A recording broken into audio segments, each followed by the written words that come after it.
Hi guys, welcome back to the Revive Stronger podcast. I'm your host, as always, Steve Hall, and today I have Dr. Eric Helms back on the show. He's recently been experiencing some unicorn gains, or some newbie gains, a growth spurt, and Eric has been in the gym for 2 decades. He is no newbie, so it was quite interesting to hear about these recent muscle gains he's been experiencing. So we dig into his training, his nutrition, how's that looked, how much volume is he currently doing, and what are his volume recommendations, or rather, as someone trying to maximize their muscle growth, how can they go about manipulating variables such as volume to maximize their growth response?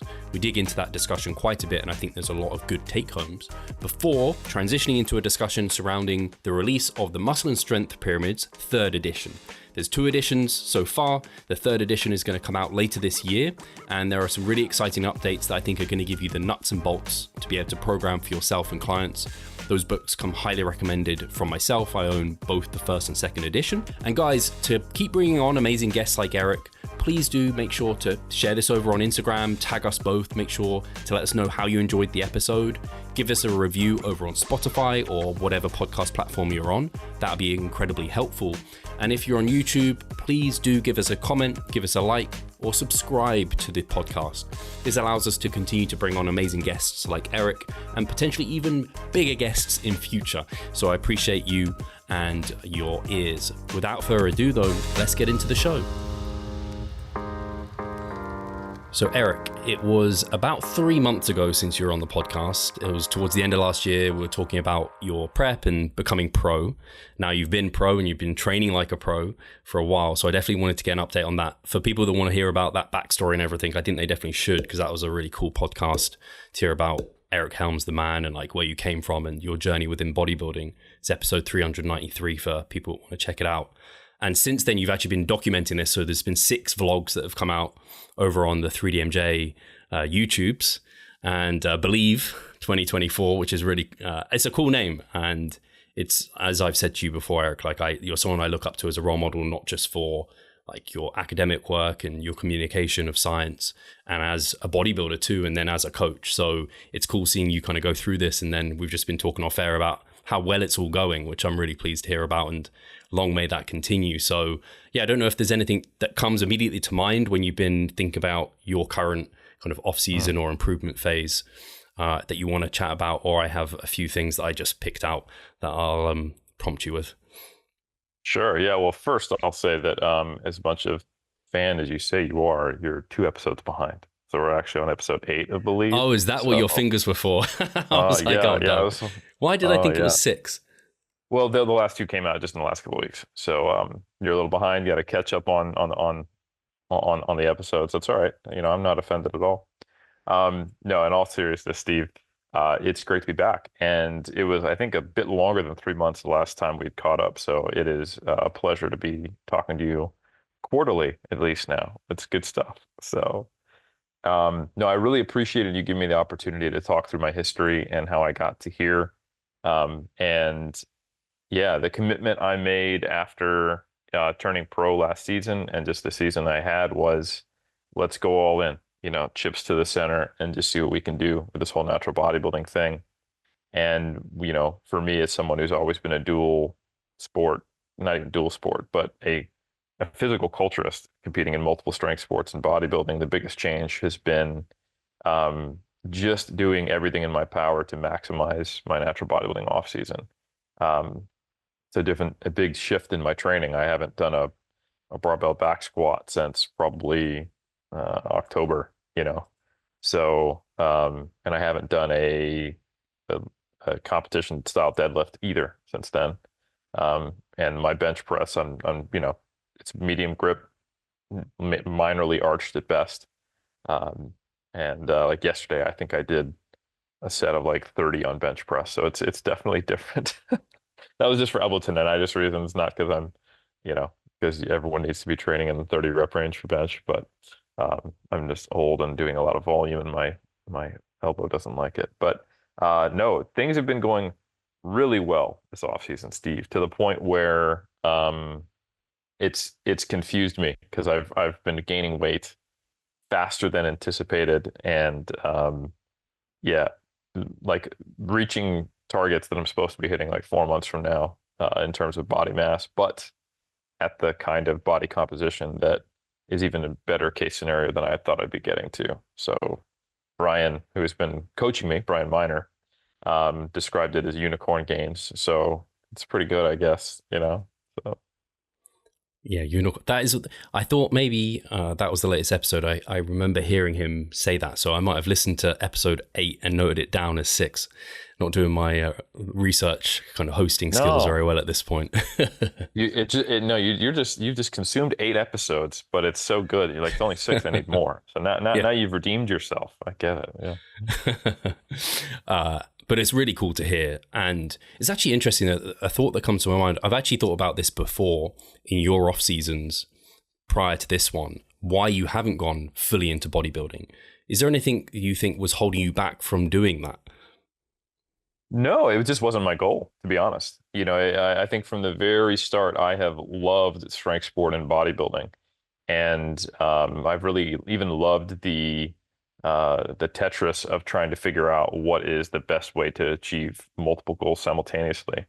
Um, and you know, it's obviously not like you're going to shrink doing powerlifting. I would say the average powerlifter probably has a better posterior chain than the average bodybuilder, you know, and not even trying to get that. And you know, pretty comparable pressing musculature as well. If anyone ever just wants to go to like IPF Worlds or European Champs or PA or USAPL Nationals and just hang out in the warm-up room, you're going to be like, especially if you look at some of like the middleweight classes, people are pretty lean. You're like, oh, like maybe okay. So progressive overload and heavy lifting, it's not that bad for hypertrophy. Um, so no, nothing ever held me back. I wouldn't describe it that way. It's just that my goals have been diverse, and the difference is that my potential in bodybuilding, I think, is not as well tapped, and it is comparative to other people objectively better than my potential in powerlifting.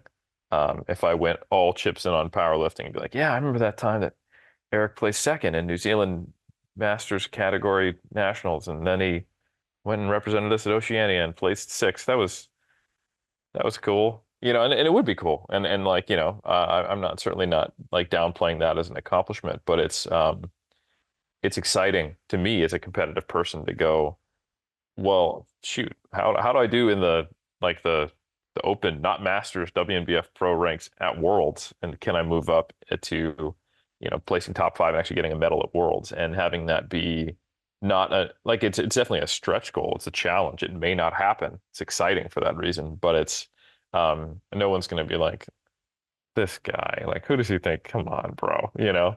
So or maybe they are. Maybe they're just too nice. Maybe everyone is letting me be delusional publicly. Um, but it's I think it's kind of cool that I can get a little further. So having this success in bodybuilding has been enough of like a motivational replacement, if you will, compared to my goals in powerlifting. And it's not like the platform is going anywhere, you know. So if I'm letting my heart lead, and right now I'm really, really passionate and excited about bodybuilding and enjoying the this kind of getting in there every day. Like the 2 days a week when I don't train, I'm just like, you know, like I feel like an 18-year-old again. Well, even though I wasn't training when I was 18, I feel like a 21-year-old again, where I need an excuse to keep me out of the gym, or I'll find a way to go train like forearms and calves or something. That's a nice position to be in. And actually, it makes me think of, you mentioned this almost unicorn gains. I see it with clients now and then where I kind of call it like a growth spurt, where we're just like, your Yes. scale's really jumping up, but it doesn't really make sense with the calories you're consuming and where we've been previously. And so that's a bit strange. So were you using photos to basically be, well, I guess Brian was too, to be a bit more objective about not just slow down your rate of gain because, hey, it's faster than what my recommendation is for myself. You're kind of like, hey, when I visually look at myself, I'm not adding the body fat you'd expect with this rate of gain. Yeah, so I think there's a couple things that confound this, and I'll answer your question directly, but why I was like struggling with it is one, if this was just like, hey, I was 3 years into an off season and I hired Brian and I made these really fast gains, I'd probably be more comfortable with them. Um, and in some ways it would be maybe less unicorny, I guess you could say. But I can tell you, and you know this as a coach, Steve, like in the recovery phase, you don't expect a whole lot. Like, your testosterone's in the toilet or your estrogen's in the toilet. You're not sleeping very well, and your body is ready to put back on body fat. And like you do absolutely see kind of like a return to baseline pretty quick. And if you didn't do a whole lot of quote unquote damage, it's absolutely not damage, but um, depending on how much of a hole you dug yourself in, you might be able to climb out pretty quickly and go, oh wow, I recovered pretty fast. So I did have pretty fast recovery, I would say, but I also did a good job preserving myself physiologically and psychologically through prep.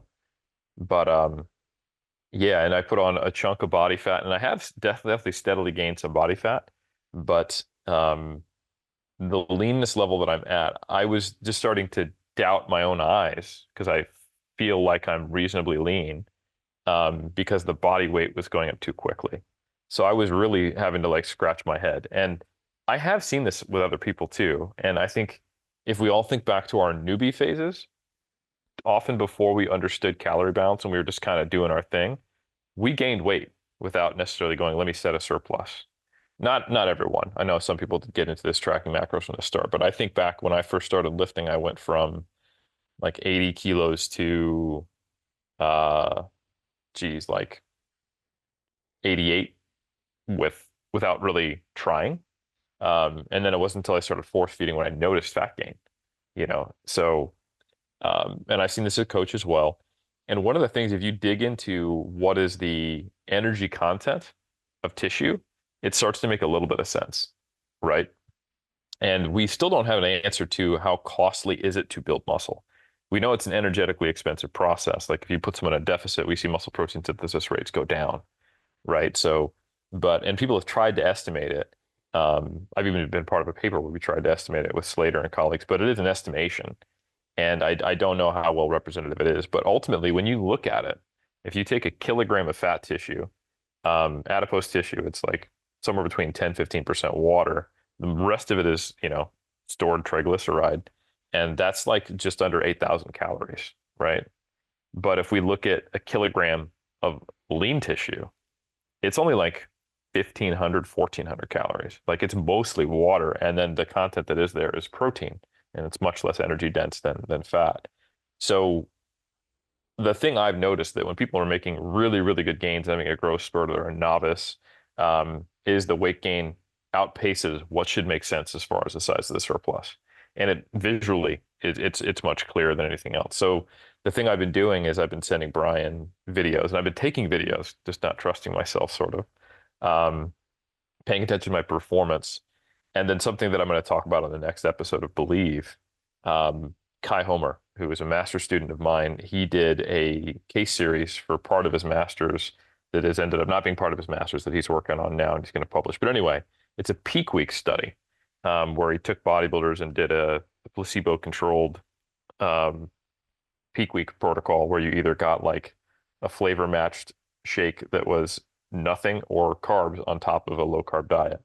So honestly, it's only a placebo for a few days. Like your body weight doesn't go up. You feel like trash. You're super hungry. Yeah. That you're not eating 700 grams of carbs. And even when you are getting it liquid, you're like, God, I'd much rather eat this. But not a fun study. But anyway, I did that when I was maybe in like 6 weeks out condition, if you would. So I was like 83 with a stage weight of 79. And my sum of 8 skin folds, and people hear skin fold and they think low reliability, but this is ISAC anthropometry. So these are people who have extremely small errors, a ton of experience, and we're not deriving a body fat percentage out of it. So the error rate we're talking is less than a millimeter per site, and on an 8-site composite score, we're talking about maybe a 2 millimeter error for what's the real change here. So Kai clocked me at around 34, 35 millimeters. And so in stage condition, I'm probably like at 28, right? And I was at 84, 83 kilos. 83 kilos, 35 millimeters. We'll say that's a decent estimation. I just recently got it done again, a different rater, but also ISAC. So there's probably some more error, but not a ton. And I was, I think, 87, 88 that morning, and I was 39. So like gaining 1 millimeter across 8 sites per kilogram of mass gained it doesn't, I was like, okay, I've definitely made some gains. Like I'm stronger in the gym. I look bigger. I'm still pretty lean, and uh, and I'm like way up in body weight. So it is something that is contentious in my brain because it's like this doesn't make any sense. I'm not okay with this. And I'm hitting targets faster than I anticipated. And it's starting to slow down. Like I'm kind of like kind of leveling off at 88, 87. And I remember back when I was a newbie, and I've seen this as well. Like, you get that spurt and then you're like, oh, well, let's keep it going. Weight gain slow down. Maybe we can increase our calories now. And then that's when you notice that you start getting a little more body fat gained. Um, because when you think about it, if you're gaining weight easily, it's probably because it's lean tissue and you barely need a surplus at all. And then if that rate of gain slows down, your overall rate of gain slows down. And then if you compensate by increasing calories, you're already in a small surplus, probably all you needed, and you can't really force feed additional gains. It's not a bad idea to do that, don't get me wrong, but you might have milked that quote unquote growth spurt, and now you're kind of back to our back in the slow zone traffic jam. We'll eventually get there of natural bodybuilding rather than, hey, we got this little nice commuter lane that we could jump into for this novel period of training. But I'm still here. I'm milking it for now, and it hasn't been long enough for me to know if I've actually slowed. And yeah, training's going great. That's all I can say. Really cool to hear that, and to hear the measurements you mentioned there. And I know for you, Eric, you're not the type of person that will, if you've noticed that you've gained more muscle, then because you're critical of your own physique and you have lots of experience with that. Some people might be thinking, oh, well, maybe it's regained muscle from that you lost during prep. But again, I've kind of caveated it saying I don't think you think it's that either. No, I got that done quick. So I did do a recovery phase. I was on stage at 79, and then quickly I got up to 83, 84. And I noticed the return of fullness and, sleep, libido, not being ravenously hungry, not looking death face, et cetera, et cetera. And then from that point, I would say from like 84 to now 88, the gains in body fat have been very slight. So it's kind of like, yeah, I probably put on from 79 to 74, like 2 kilos of fat, 3 kilos of lost lean tissue, including like organ mass and glycogen and just stuff you really needed to put back on, and then from 84 to 88, it's been like, I think I'm gaining some body fat. I'm like, oh, there's a little bit in my quads. Oh no, there's inflammation. The next day, like I have a quad stretch, and I'm like, what the hell? So, yeah, like I've definitely like glutes and hams are soft again, which is probably like a good thing, right? You shouldn't be running around with, but I have like a dent from the side in my glutes, and it's wild to me. So, because it's been like I think 18 weeks since my contest prep ended. So, yeah. And I think the most important thing is I've gotten feedback from Brian. Like he gets videos from me. I check in, and I've had the ISAC, skin fold test, like which kind of like I need a sanity check because it doesn't. It would be the kind of thing where without video as a coach, I would just assume that my client was overdoing it in the recovery phase. Yeah. Right. Like, oh, we wanted to get to 88 later this year, and you're there in March. You're obviously starving, and you've been binging off and on, but I haven't. Like it's just been, just clocking my normal plan, and then occasionally eat my wife's leftovers, like if she doesn't finish her waffles at breakfast, and then I think about, oh, maybe I should have a smaller dinner. So it's not the error that I could be having is it doesn't explain the weight gain, even with all those accounted for factors. So yeah. Really cool to hear that. And I mean, I'm happy for you because that's exciting because you've obviously already gone pro before these gains have been made and you're early within an off season here. So clearly you're already going to come back to stage better.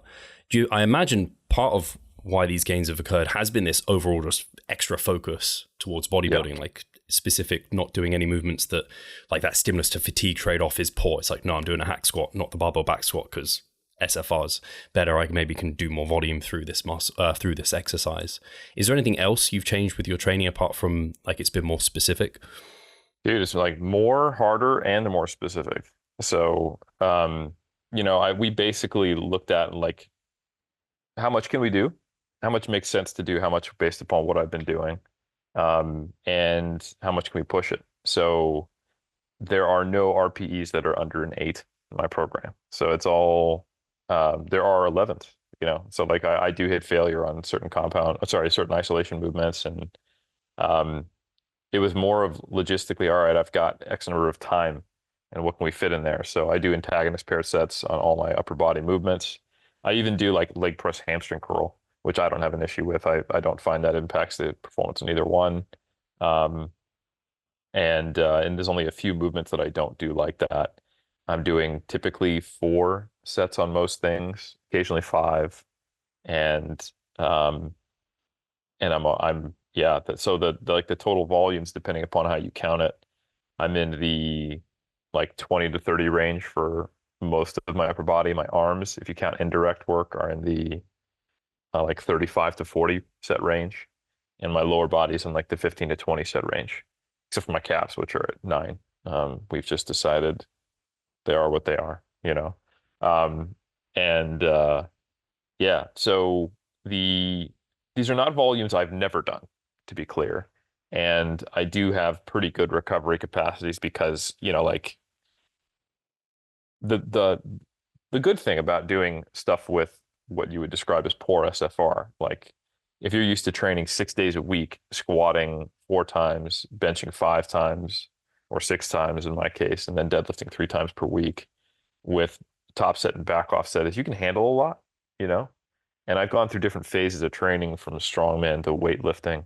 I mean, when I was doing weightlifting and powerlifting at the same time, I was basically squatting in some form or another every day of the week, whether it was a snatch, a clean, a front squat, or a back squat, right? And then doing something pulling off the ground every day as well, whether it was a clean or a snatch or a sumo deadlift or a conventional deadlift or a pull. So I can handle a fair bit. Um, and unfortunately, I need a fair bit. Like I'd love to be Jeff Alberts. Like we just did an IG Live, and one of the things that I like talking with whenever Jeff and I are together is the disparity in our volume. And some people are like, well, I'm confused what 3DMJ advocates for. And I'm like, you shouldn't be. We advocate for what works. And I would love to be able to grow off 8 sets, but I don't. I actually shrink off 8 sets from my waist up. So, and I like, people struggle to accept that about me. And I struggled to accept that for a while too. I for a long time trained the way other people did and thinking that that would be good, but I eventually, let me try this. Oh shit, that worked. Okay. Let me try that again. Oh shit, it worked again. So like every growth spurt I've had in my upper body has been when I've pushed the envelope as far as what most people think is quote unquote high volume and not like sacrificing RPE to do it. So so yeah, I have to do more. I have to do it harder. I have to do it more frequently, and I have to do it more specifically. And I would love it to be some other equation because that would mean I have more time to do stuff like this, or I wouldn't have to think about doing high rep bench press to let my elbow tendonitis calm down. But Yeah. it is what it is. Yeah, I think it's one of those situations where if people just hear your training programs, they'd be like, "Oh, I want to do Eric's program because more volume's better." It's like it's very individual dependent. Like Yes. if Jeff tried to do your program, just like you'd lose muscle on his, he'd start losing muscle on yours. His training performance would just tank. And I think people will definitely lose sight of that. In regards to getting to that level of volume that you're at now, and I imagine Yes. it's close to the most you've done, like in your career potentially, Yes. and especially for the level of intensity. Partly because you've removed a bunch of stuff that was fatiguing you, and now you can really focus on it. How did you choose to kind of get to that level of volume and then kind of hover there? Or anything you're looking at to kind of give you some feedback in terms of, hey, I'm sticking at 20 to 30 sets because of X? Great question. So the most important thing is I looked at immediately what had I been doing prior. So towards the end of prep, my volume actually was coming up, which sounds like, head explode. But I was training for both powerlifting and bodybuilding through most of prep. So when I actually stopped squatting, deadlifting, and benching, like in October, mind you, my prep finished about a month later in November, I felt more recovered in training, and I replaced it with more machine work, and I was able to do a bit more. And I was actually training 6 days a week. And during prep, I just noticed like I only got about 40 minutes of training before I started to just tank. you know. So I was doing like 6 45-minute sessions per week and just doing mostly like machine-based training at the end. So I was getting to 80% of this volume already at the end of prep. And then as I was feeling better and I was doing my kind of my own intuitive training as you do during their initial recovery phase because you're not sure what you could handle. And I wrote myself a program. I did basically 2 weeks in an off-season surplus during the recovery diet of training, or 3 weeks on my own before I brought Brian in. And it was basically a 20% bump from what I'd been doing ish at the end of prep. And then I was like, all right, how am I doing with that? And how is it going? I'm adapting to it well. So when I consulted with Brian, we went, all right, well, let's take that amount of volume you're currently doing and like stick with it and see if we can optimize it and move some things around and maybe shift a few things here and there. So, um, and obviously the amount of volume that I'm doing in 2023 in the middle of prep is to some degree informed by what I've done previously, right? Like I've been training for it'll be 20 years in a couple months, and the the amounts that I'm doing have been heavily influenced by what has worked prior, and what point do I experience, you know, elbow pain or hip pain or injury rates, or when do I start to see like a performance drop off, et cetera. So it's not like I haven't been paying attention, and it's not like I don't have literally training logs that I can look back on from more than a decade ago. So I've been tracking on either Gravitas or Boost Camp, and I have volume records going back a decade. So it's pretty cool. Anyway, so generally the way I do this for myself and for others is I kind of get an assessment of is it working currently?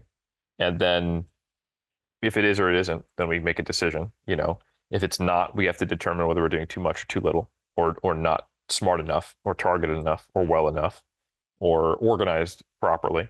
And then if we're going to decide that we need to do more, then we need to think about we can go up a little globally, or we can go up a lot for certain muscle groups and not change other ones, or maybe we can go up a lot for bigger muscle groups and bring some other stuff down, just kind of thinking about the overall systemic fatigue of the program. And then we need to think about, okay, previously, what things tended to cause issues for you? Like people often say, like, doing a lot of sets on arms is not a big deal. You don't need to compensate. But it's like, for me, I know that if I jump up my arm volume a lot, I've got 6 weeks and then I've got elbow tendonitis, and eventually I can't do anything except like good mornings, so, or lower body training rather.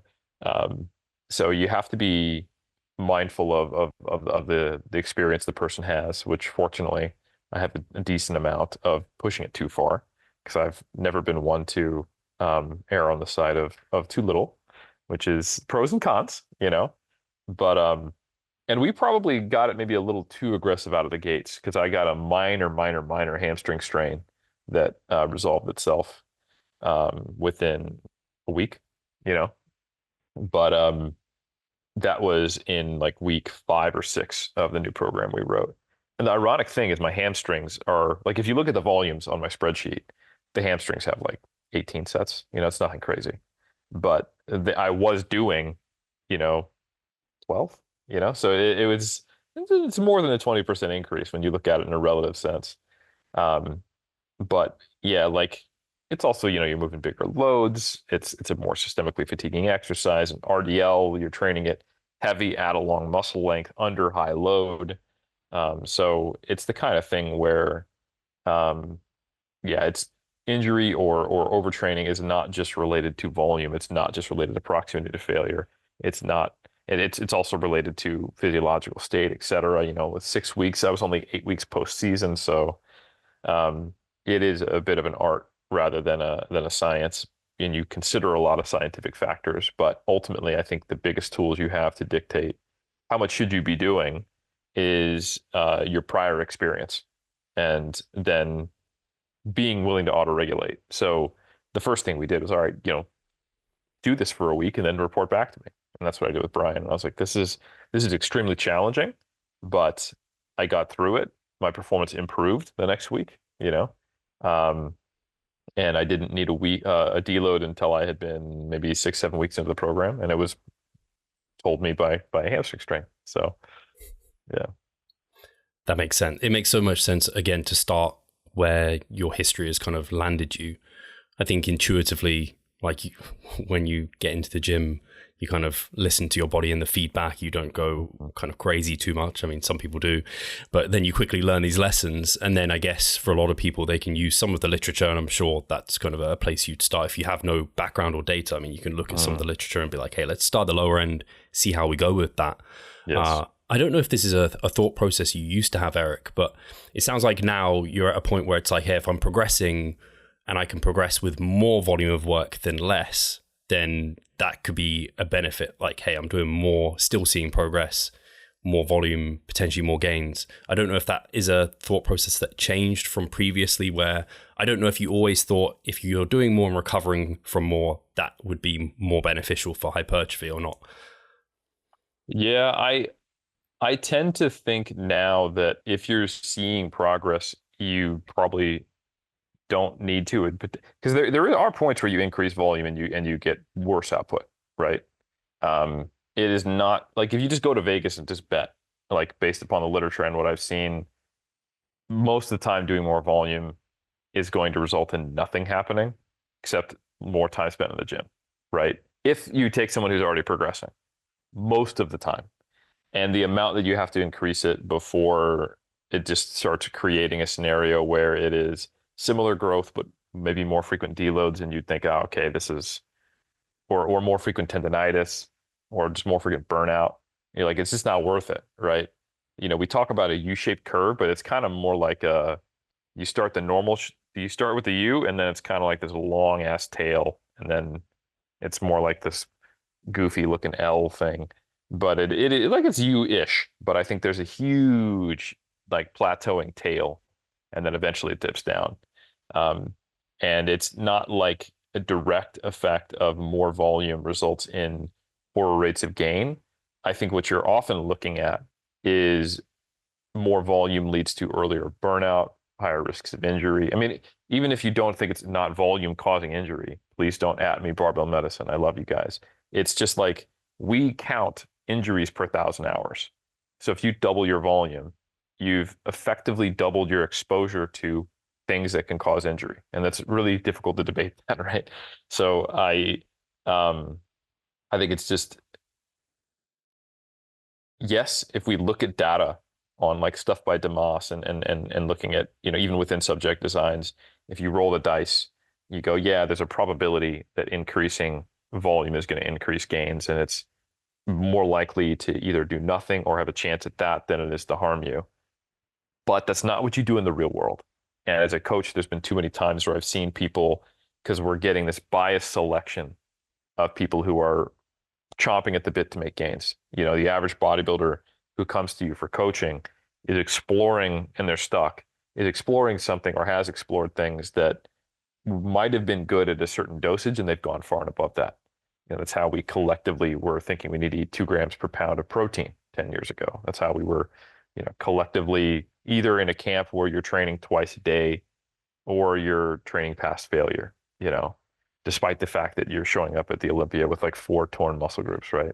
So like there's all these like, oh, I found a good thing, let's pedal to the metal. So as a coach, you often are just helping people actually get awareness and calibrate things instead of just going, right, default is I'm going to put a rock on the gas pedal and then just, you know, lean back in the car as it crashes into a wall.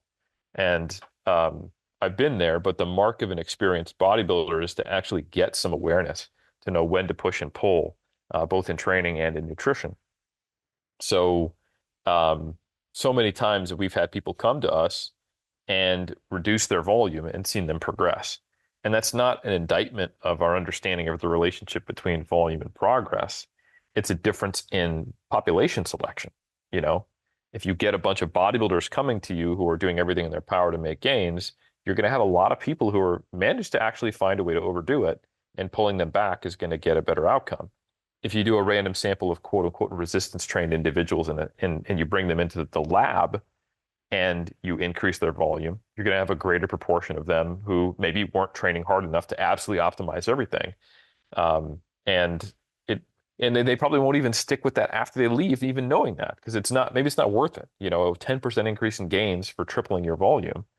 It's not, maybe it's not feasible, and we're not going to capture injuries in an 8-week period anyway. So I think it's important to understand that there's a difference between the relationship between volume and hypertrophy and the practical realities for a specific population, and even more so a specific individual, of what is an appropriate increase and when do you do it and for how long, and then what markers do you look at. So yeah, it's a science communication issue, really. So for me, I'm thinking, like, you have to think about what is the constraint. So for my arm work, and I've said this multiple times and I'm just sounding like an old man, the amount of volume that I can do on pulling and biceps is constrained by when do I start to see tendonitis crop up. And if I want to get more, I have to do things like going to basically exclusively neutral grip, BFR like every other session. And then I have to really be careful with it. And then I have to intermix high rep stuff. And I'm just like starting to get there. But the cool thing is I'm on week 25 of a program where I'm doing like 40 indirect sets for my biceps. So like I've done pretty good, like, okay, maybe now I need to take a deload, right? And do I need to take a deload, or do I need to do something with my upper body work, right? So like that's kind of that individual stuff. And everything else, well, like my lower body, I'm barely recovering on time, even though I'm doing 15 to 20 sets, right?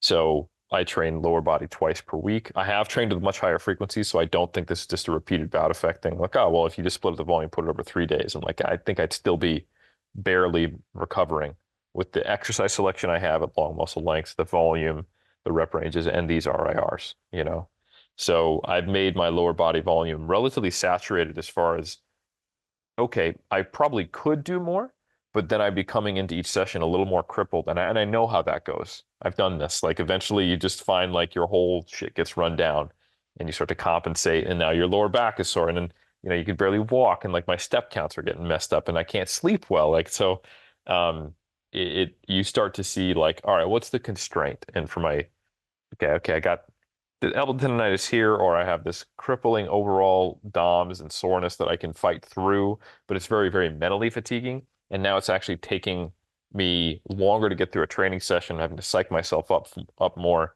And am I getting better gains out of it? I don't know. I can't really tell. I don't see any faster gains. So why am I doing it? So you have to have some indication for the individual of when you're in that long part of that U. Because there's a little bit when you're pushing up where it might make sense. You're like, all right, 5% better for 5-10 more sets. Sure. Like I'm willing to invest in like shitty stock investments here, poor asymmetric gains, because I'm a bodybuilder. I'm not trying to get the maximum ROI. But there is a point where it does not make sense, because it will be worse, if not in the short run, in the long run. When you'd rather have a longer arc of training before you need to do something about it. That you enjoy, you're motivated for. So knowing when you're on that portion of the U that is the long plateau, that's, I think, something everyone needs to be aware of. Because going that direction further, it's nothing goes well over there. It's not like you're going to get over this hump and you're like, oh, I found it. Like I found the green pasture. I just had to go from 30 to 50 sets, and now I'm making good gains. Like that's not what we take from like that Ennis study, for example. We learned there that there's a long ass arc and you get a little bit better, but if we were to run that study for longer, I guarantee you the people in the lower volume groups would be able to sustain that training for longer and probably end up having a tortoise versus hare scenario. So yeah, you could do it, but should you, and for how long, and is it worth it, and how does it impact the other muscle groups, which again, in the research, we're almost always looking at like these kind of specialization programs. So anyway, long-winded answer, and this is turning into another one of your volume episodes, which I'm sure we need to get away from. But that's how you have to kind of view it from an individual or coaching perspective.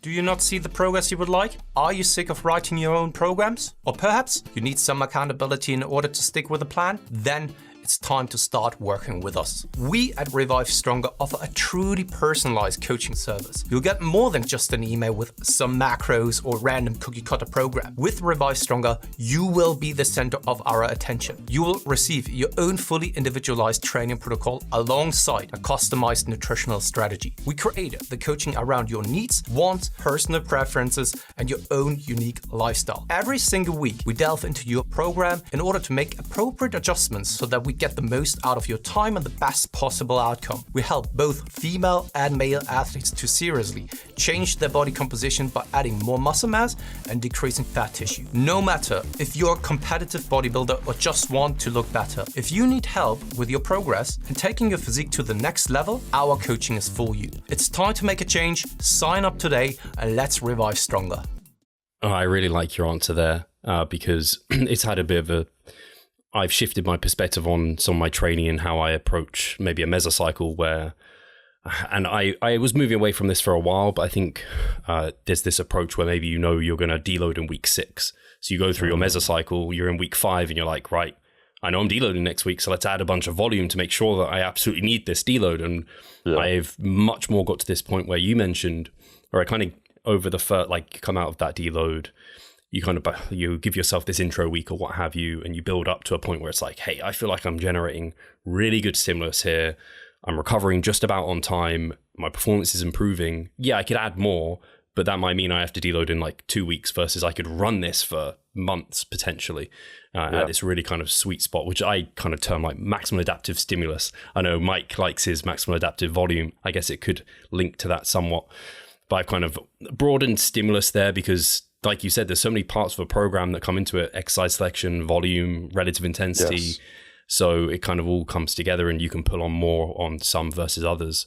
So yeah, it's really interesting to hear how you're setting things up to be able to manage that much volume, but then realizing, yeah, more could be better. But in the short term, yeah, if I wanted to grow as much as possible, sure, I'd do more, but I want to grow as much as possible in the long term. And therefore I'm having that kind of foresight to not overshoot it at this moment in time. No, that's very well said. And that's why I tend to favor systems where most things are constant, including volume, for a period of time, because then you know which lever is doing what. Like when you view it from the lens of maximum adaptive volume, and this is, not a critique, it's just you have to think about it differently. Like let's say your RPEs are changing week to week to week. You can do more or less volume at different RPEs, right? And teasing that out and understanding that is challenging. But if you are like, all right, I'm at a 0 to 2 RIR, and most of the time I'm starting at a 1 or a 2 and I'm working toward a 0 or sometimes hitting failure, your intensity is at a given place. And then you can see, how do I do at that intensity with this amount of volume? And I think one thing that the data would now indicate is that intensity matters. Proximity to failure matters perhaps a little more than we thought. And when we understand the volume relationship, we look at the biggest data sets, Basval, Schoenfeld, these meta-analyses, right? They're primarily on studies of people training to failure. So the relationship between volume and hypertrophy is primarily built upon data of people training to volitional failure, which is very comparable to what people do in the gym, right? If not a little higher because they're being yelled at by lab techs. So if we know that there's this relationship that we discussed, a kind of long-tailed U-shaped curvish thing that we think will eventually dip down somewhere, at least we see it in practice, and I'm pretty confident in saying that it does. But that's at a fixed amount of intensity. It's not really strictly evidence-based for us to go, sweet, well, to get more volume, let me just manage my proximity to failure. I mean, that makes sense to do. That is a programming decision that I support in some cases. But if you actually want to see what level of volume makes sense for you, and we see that proximity to failure is pretty important, I'm much more of a fan of setting proximity to failure at a reasonably slightly higher than I used to status, keeping it there, and then if we change volume at that intensity, now we actually have an understanding of a relatively fixed stimulus. Because can you really compare 30 sets to an average RIR of 3 to 4 versus 30 sets to an average RIR of 0 to 1? I don't think so. I think those are actually drastically different. But when you have this lens of maximum adaptive volume and it's presented like that, you would assume that would be a relatively minute difference versus it maybe, in my experience as a coach, it being like the experience of nearly twice as much stimulus, even though you're only adding 2 more reps per set, because there is a lot of fatigue that is generated from those last few reps to failure. And the data would support that. So I think I totally agree with you. And that is generally why I like to pull fewer levers simultaneously, because they can get a little confusing when you're manipulating multiple things, and you can be like, oh, I can handle a ton of volume. Well, you can handle a ton of volume in RIR4, sure, but most people can. That's not necessarily indicative of you should be doing that much. It might be much more efficient for you to be doing 2/3 or half that amount of volume at much closer to proximity to failure. And same thing with exercise selection, which we kind of touched on already. Yeah. No, yeah, very well said. And like you said, this podcast turned into a volume chat, a big update on you, but I enjoyed that a lot, and I think other people will too. So almost 45 minutes deep, and we'll actually touch on maybe now the thing that I was actually saying I'd bring you on for. And to be honest, I don't know how much in depth on each of these we would get to in terms of the updates to the muscle and strength pyramids, which if the listeners haven't got that book, they definitely should pick it up. These are kind of like ones for every bodybuilder's shelf to have on there. Any personal trainers out there, they should be having these. And I know that I heard you're updating them. This will be the 3rd edition, I believe, that you'll now have out there. Yeah, I'm working on the 3rd editions. I'm really excited about it. And, the way I decide when do I want to do an update is when do I get annoyed enough with my old content where I feel like, there should be an update like this. The references would change a little bit, and there's some better ways of doing things. But yeah, both the nutrition and the training pyramids are going to get an update probably towards end of this year, if I had to guess, because I don't want to be optimistic and then disappointed. I'd rather be pessimistic and then pleasantly surprise people. But yeah, we're working through it, and I would say the biggest changes, Steve, are one, as I'm having a harder and harder and harder and harder time justifying specific macronutrient recommendations for people, to where like if I sat here with even an individual client, in most cases, and I think, all right, if I had to trade 20 grams of fat for 45 grams of carbs, do I think it would make a measurable difference for them? It's 180 calories either way, right? And most of the time, like, probably not. Like if they're already low fat, sure. Or if they're already low carb, yes. But if they're in like kind of the mid ranges that we know are successful for that person, like it's maybe in prep, or something like that. But you have to stretch your imagination to think of when that would matter regularly. And if we're talking off season, very hard to justify. And then if we're talking recommendations you put in a book for everybody broadly to start and then individualize, very challenging. So the model that I'm working towards, which I think is inherently built to be more flexible, which I really do like, is that I establish minimums for fat, carbs, and protein, and then a calorie target. Because then you go, right, I'm not hampered by I'm not too low in carbs, not too low in fat, not too low in protein. And you can establish different minimums based upon the context. Like, okay, during a diet, during a digging phase of a diet, during a surplus, or during just a regular old deficit, or roughly during maintenance. And then, okay, what's my energy needs? And now all of a sudden, like, all right, well, so long as I'm getting at least, 50 grams of fat, and I'm getting at least, 200 grams of carbs, and I'm getting at least 150 grams of protein, I'm good. And then from there, I've got another 800, 900 calories to play with to get to my energy target. And it doesn't really matter where I get those things. And it's very difficult to justify why it would matter. And I'm just essentially putting more constraints on the person than is necessary, right? And then just giving them more information and power to decide why and when might I decide to go higher carbs, higher fat, or potentially higher protein. If the issue is, oh, I do a ton of volume, or I have actually always found that I'm more satiated on a higher fat diet, and I do a low volume training program, or I struggle with gaining weight too quickly, and maybe I want to, boost up my protein a little bit, see if I can get some satiety effect, and I'm just kind of spitballing out loud. But that is one of the biggest changes to the nutrition book, is instead of having it kind of have these like best, better, good categories of, okay, you're hitting your macros within plus or minus X number of grams, or it's protein and calories, or just calories. now it's kind of like I'm replacing that whole system with here's an appropriate intake of each one of the macros and then a calorie range. And there's good literature to really dig into with all of those that can support that. And it's very difficult for someone to use a literature-based defense to why they need to be having 340 to 360 grams of carbs. Like, come on. So yeah, that's one of the biggest changes in the nutrition book, but it's not the only one. I really like that.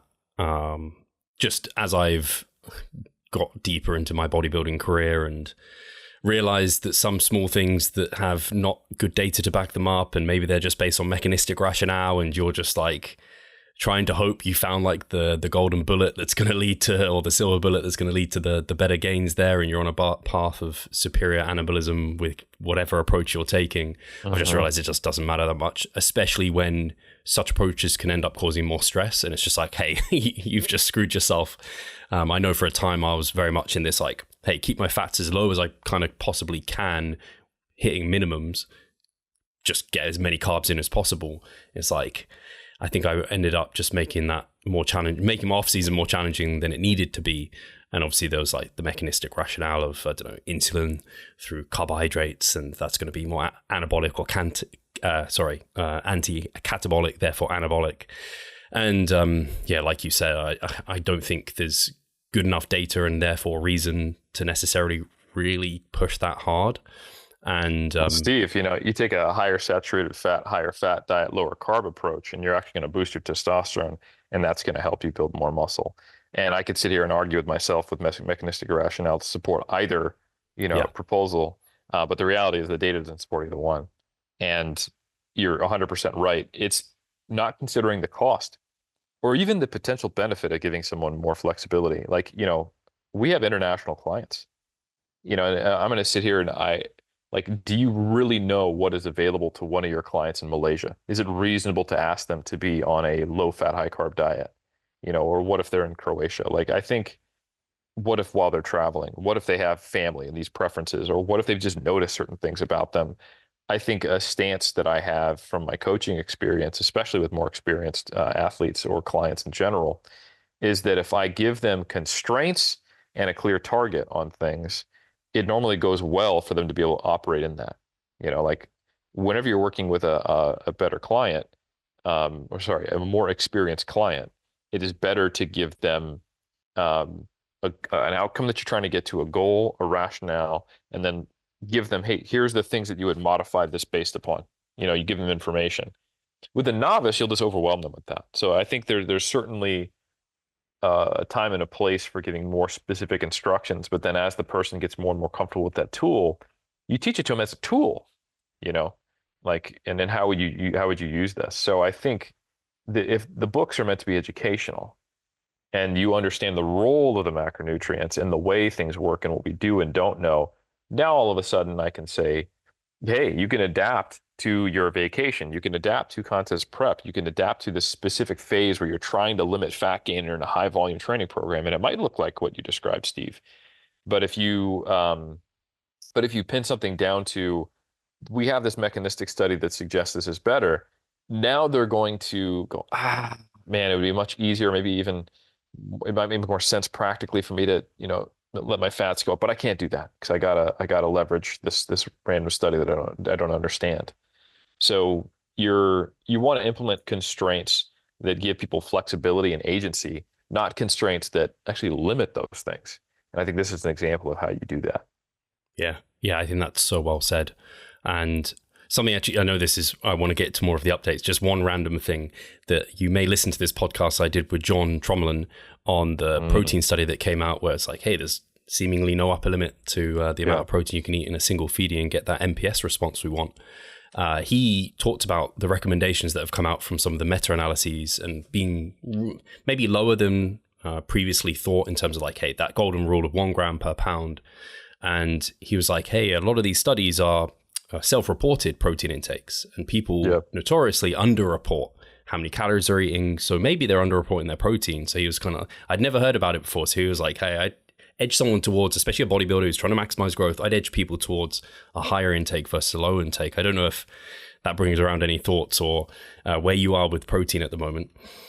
Yeah, no. I think it's it's funny because like there's a gap of data because I know you had Chris Barakat on and I've heard him like he wrote his body recomposition paper. He's like, look at all these people who are having body recomposition. They ate this much, and it's tough like because I'm going to sound like a research snob, but a lot of the Antonio protein papers, like if we're worried about them underreporting in those other papers, I'm worried about them just poorly reporting. Like this is basically studies of a handful of people who are like, hey man, like what'd you eat in your MyFitnessPal? You know, it's like out of the amount of confidence I have in the protein intakes reported, the Antonio papers are like near the bottom, you know. The case studies of natural bodybuilders, sure, definitely high. But then we have the whole study design issue of I'm just observing what you did and what happened. And then because like I mean, we could have also said and they all brush their teeth twice a day. You know, like we don't know which of these variables are the thing that's causing these really good body composition changes. And we really do need comparative groups. We can't just so we have these quote unquote comparative groups in Antonio where I think the protein intakes are all over the place. It's not very high quality reporting. It's very low sample sizes, and it's interesting data. And then we have these case studies where there's no comparator. We just know what they did and it worked.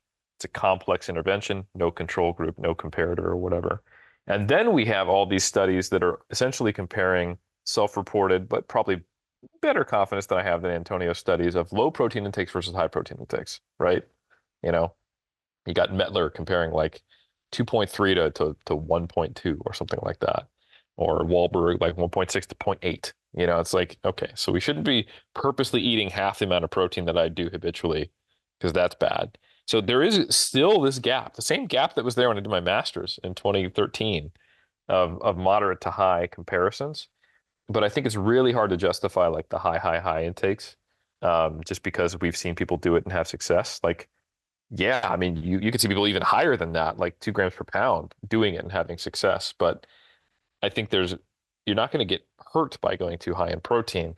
And if you take the bodybuilding culture and the kind of the like go hard or go home mentality, like it's going to be really easy to observe people doing unnecessarily high protein intakes and getting a benefit from it. But would they not get that at half that intake? So the way I have it is basically, hey, when we look at even a more updated meta-analysis from Morton and colleagues, that's the one in 2018 that I was part of. Nunez and colleagues did one in 2022, more data, and they kind of split things up. And they had a 1.6 or higher, 1.59 or lower. And the biggest change that I'm implementing in the protein chapter is to make it really clear that just because I have a recommendation doesn't mean it's like shit underneath that. You know, like when you look at the quartile, I think that was right below the 1.6 or higher in the meta-analysis by Nunez, there's still a positive effect size. It might be like 1.2 to 1.59 if I remember off the top of my head. All of us would be like, that's a low protein intake, 1.2 grams per kg. Oh my God. But I think what we have to accept, especially if we consider that they're maybe underreporting their protein intake, you know, that's probably fine around 1.4 more to 5. It's benefiting training. You might get a marginally better outcome from being at say 1.6 grams per kilogram or higher, or 0.7 gram per pound, but it's very difficult to justify way higher intake. So kind of the way I'd set that is, hey, the minimum intake is 0.7 to optimize things, right? And then in a deficit, we still don't have enough data, but like maybe we want to hedge our bets and we push that up to something slightly higher. Or hey, if we have fat-free mass as an estimation, somewhere between 2 to 3 grams per kilogram. That's kind of the upper and lower bounds that I'll have in the last edition of my books.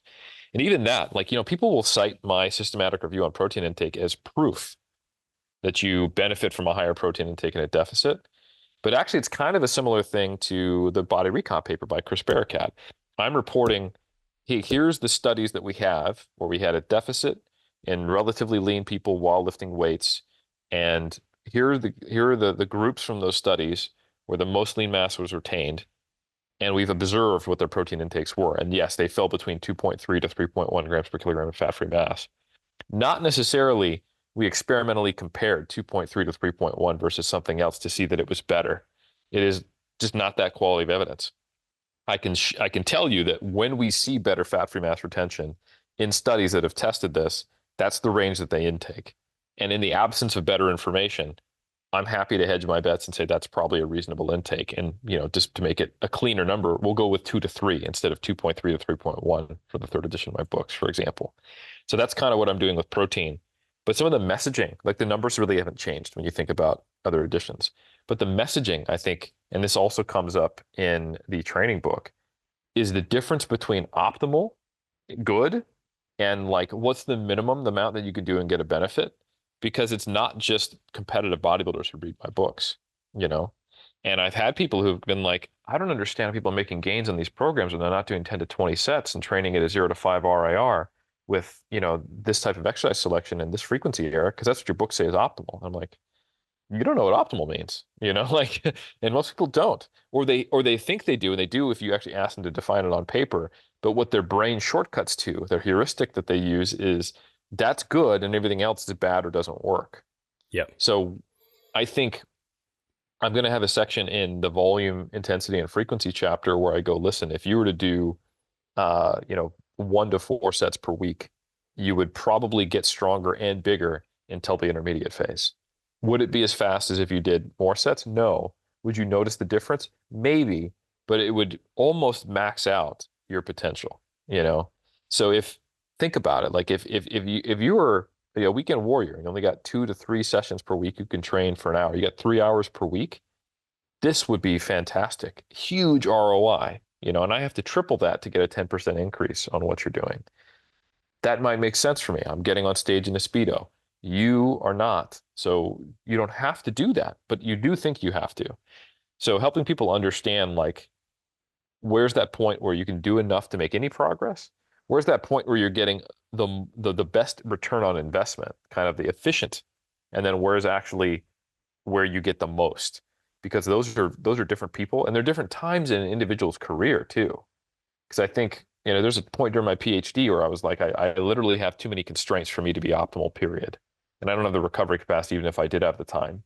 So what's the best I can do within this scenario? And helping people understand that from like a protein intake perspective, like, yeah, like let's say you're currently at 1.1 grams per kg of protein. You struggle to get your protein intake in, right? Getting up to 1.4 is huge. It's not a failure until you get to 1.6. And I think knowing that, and that it's an improvement, and that you will actually see measurable changes, and then maybe one day you can try to get to 1.6, but that'll actually be a smaller change from going from 1.1 to 1.4 than 1.4 to 1.6. And having that same understanding related to the amount and the intensity of training you're doing. And that's a messaging that I want to have across the book so that people can not be thinking so binarily, which goes in line with me talking about, ranges versus yes and no, black and white questions. So that's something that's in both the protein chapter, and it's going to be in the volume, intensity, and frequency chapter, is helping people understand that concept. I really like that non-binary, non-black and white thinking, especially with the protein, because I think a lot of people think that if I don't meet my protein intake and I'm like a few grams short, I've suddenly lost out on all the like gains. It's like, no, you still made like the vast majority of the gains you're going to be making from that. It's only a little bit better if you can get yourself up there. So I like that messaging completely. I know we're near time. I want to know if there's any big updates, like any exciting updates in the training side. I know there's probably going to be a bunch of things, probably a lot of stuff that I've mentioned, we've talked about on the podcast before, but I want to know if any of the ones that are kind of exciting you, because actually that, to be fair, that nutrition one is an update that's not really it's not based off a study or particular research. It's like something you've come to off your own thinking, which I think is going to be really great. Yeah, I'm excited about that change in nutrition. I'm also a little more lax as far as the number of meals and the protein distribution based upon, that, for example, the study shown is not really an upper limit. And we just don't have any really good data. We have good data suggesting that 3 meals per day is better than 2. Like there's some long-term intermittent fasting studies that I'm like, it didn't go well after the first 8 weeks, So like having a 3 or more recommendation for meal frequency is probably the most evidence-based thing I could say. And given that you can have these larger protein boluses, it all starts to make sense and explain from the mechanistic all the way to the applied. It's weird, man. I've been in the game long enough to where me saying just have 3 meals a day with 60 grams of protein, I'm like, that can't be right, but but it is, so it's one of those things where maybe it's just because I spent too much time eating 5 to 6 meals or 4 meals even per day to where I'm like, well, the efforts to do that, and the times that I, like stopped and grabbed a protein bar somewhere, that couldn't have all been for naught. It probably was, and that's okay. We learned. So anyway, that's another nutrition change based upon a lot of data. And the training side of it, the meta regression on proximity to failure is definitely going to play large in things. So, for example, instead of just going right, hard sets are 0 to 5, RIR, anywhere in there, they're all the same. I'm going to talk more about that specific component to the Robinson meta-analysis, where they found if the load is around 77.5, 80% of 1 RM, right around like an 8 RM, maybe 10 RM load, depending upon the exercise, the proximity to failure doesn't matter as much. So that means you could do, a set of 5 at a 3 RIR, and that's probably equivalent to a set to failure. Now we have to combine that with like the data from Mangine and Schoenfeld, like what's the fewest number of reps in a set that's hard for it to be on equal footing, and it's probably around like 4 to 6 reps. So that's kind of like, so the rep range will be like, hey, your sets should be in the 4 to 30 rep range. It's incredibly broad, and the RIR needs to be probably a lit, like I'm probably not going to it'll be like maybe 0 to 3 RIR for most cases, except in cases where you're at, say, a 8 RM or heavier load. Then don't worry about it, because you can train, you can do 6s at probably a 3 RIR, and that's probably equivalent, because it's heavy enough to where you're getting maximal recruitment from the get-go, and it lasts long enough to get a stimulus. So there's going to enable better pairings with exercise reps and RPE. I love to do me a set of 15, squats and just feel terrible, but it's probably not conducive to a leg day. Doing a set of, 6 hard reps on RDL or leg press, but stopping 2 to 3 reps shy of failure, it's not going to accumulate the same kind of fatigue. You can get more exercises in more sets and probably just as stimulative work. And knowing how to pair a challenging, technically complex, high DOMS inducing compound lower body exercise with a moderately low rep range, it's not going to put you into, a cardiovascular huff and puff state, and then a decent proximity to failure. All of a sudden, those become doable sets that then you can stack up close to proximity to failure, more isolation and compound exercises that are machine-based afterwards.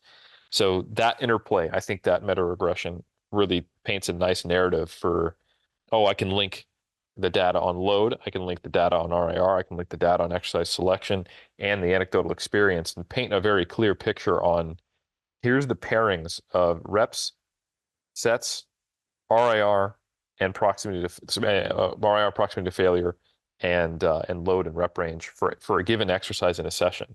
So I think it gives the ability to give a little clearer guidance instead of just going, well, yeah, the world's your oyster, because that can be overwhelming for people. So yeah, those meta regressions will play large in the training side of things, and there'll be more discussion of the nuances of range of motion. Why is range of motion better? Well, it's probably because it includes these longer muscle lengths. What do we know about that? Which exercises are more likely to benefit from it versus not? So including some more stuff on rest, pause, and drop sets as well, now that we have data on that, indicating that it's at least as good. How do you do that to save time? And then maybe, if you're used to doing 3 straight sets, how many rest pauses or drop sets would you do if you wanted to roughly shift over to that to save time? And it's maybe 1 or more, additional sets. So it's just kind of giving some more constraints and knowledge to things. So yeah, there's been enough data that's come out since 2019, when those first came out, early 2019, to where some of those things that I hinted at and talked about a little bit, now I can be more prescriptive and give people more, like, not just here's a tool, what does it do? We don't know yet, but like, here's how you use it. Yeah. No, and that's excellent. And the books and your knowledge base should evolve as new literature and evidence comes out. And I'm glad to say that continues to happen for you in those books. And so people should update themselves. And I think a lot of the updates you'll be doing in there are probably big subjects that have been on the podcast, particularly on the training side, like the long muscle length training, Less so though, and maybe actually the same with RAR proximities to failure. They've been on the podcast, but not as much in a, how do I practically apply that to my training? And I think that's where your books are going to come in and really give people a bit of a clearer guidance on that, because yeah, people know maybe training at long muscle length is good, but like, what does that mean? How do I implement that within my program? That's where the nuts and bolts are going to come in with your book. And the same there for like, hey, maybe I can individualize my RARs a little bit better, depending on, like you said, the exercise, the rep range, all those variables. And that's going to allow people to build better muscle growing programs. So I'm excited for their release, and people definitely should stay up to date. You said coming out towards the end of the year. Where should people, if they want to keep up to date with that, where should they be? Yeah, so muscleandstrengthpyramids.com are obviously where they're going to be available for purchase once they're out. But if you want to just be up to date with potential updates on that, I would just follow me at Helms 3DMJ. And, you know, of course, listen to any podcast I'm on, like Revive Stronger. So is the Instagram Muscle and Strength Pyramid Instagram still rocking? Is that one to follow? I don't think we've used that forever. So yeah, it was a good Instagram. I liked it. It was a good idea. Yeah. Yeah. But you know, much. Like, yeah, I mean, ideally I would have the Pyramids Instagram, the Mass Instagram, Helms 3DMJ and Team 3DMJ. We're doing good except for the Pyramids. But yeah, follow Andy as well, obviously. So, you know, he posts about that a good bit. Andrew has been a lot more focused on 3DMJ at the moment. So Andy and I are kind of taking lead on the third edition, but you know, of course, the foundational writings of the first and second edition, she was hugely contributive to. But yeah, just from like who's going to be talking about and promoting it, me and Andy. So if you're not following Andy, Rip Body, and myself, Helms 3DMJ, then you're potentially missing out on us talking about it. Fantastic. Have you got anything else in the works, or is this the main thing for you this year? That's the main thing, man. Still plugging away with Mass, where we, you know, talk about these concepts a lot. People who are subscribed to Mass are basically getting some of the early updates to the books, you know, because we try to write these cohesive articles that connect to prior articles going back all the way to 2017 when we started. And, you know, subscribers have access to all of that. And we give these, you know, quantitative recommendations. Here's how this works and things like that. And we're creating more free guides and free articles. So anyone who's not on massresearchreview.com, you might be missing out on cool stuff or part of our email list. So there's a lot of great free content, even if you don't want to subscribe. Yeah, and like, for example, Zerdos was on Mass Office Hours, which we have on the Mass YouTube channel every week.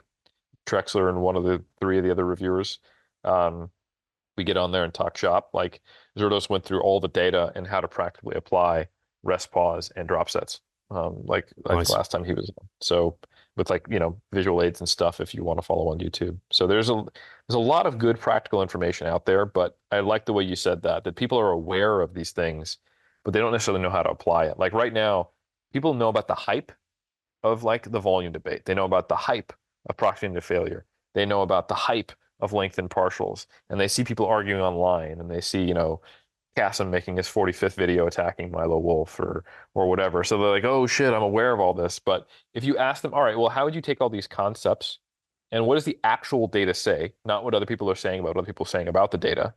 And then if you actually put X's to O's on a piece of paper and you wrote a cohesive programming strategy for this goal for this person knowing this information, could you do that? You'd be like, So that's ultimately the tool you need, which is what we're working on for the books. Yeah. Fantastic. Very well said. And I'll make sure that's all linked below so people can check those out. And I have already said that people should definitely be getting this book. I think it's going to help a lot of people out, a lot of coaches, a lot of individual trainees. So if you haven't already got them, then get them. If people have already got them, do they get an update automatically? Is that part of it? Or is this a new release actually? Yeah, this is the third edition will come out, and the first and second editions, if you bought those as a bundle, you get the next one to come out. Same thing here. I don't know if we're going to keep doing that, so just be aware that that may not be the offer in perpetuity. But currently if you bought the second editions, you will get the third. So yeah, very cool, awesome. Thank you so much again, Eric, for your time, and guys, thank you for listening. We'll catch you next time. All right, man. Thank you so much for having me.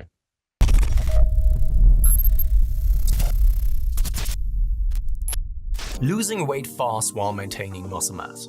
Sounds too good to be true, doesn't it? It isn't though, it's reality and we know how to do it, and we will help you achieve this. The Minicut Movement is an 8-week fat loss program to make you lose a huge chunk of fat while maintaining muscle mass at the same time. We will support you from the beginning to the end so that you see the results you would like to and come out of it much stronger. You'll receive a fully automated spreadsheet that is based on your nutritional needs. You can choose between 6 different male and female training templates. Over 30 videos will guide you through each and every single step of the Minicut so that you're getting the most out of your journey and that you always know what to do. But the best thing is that you can start whenever you want. The Minicut Movement is open 24/7.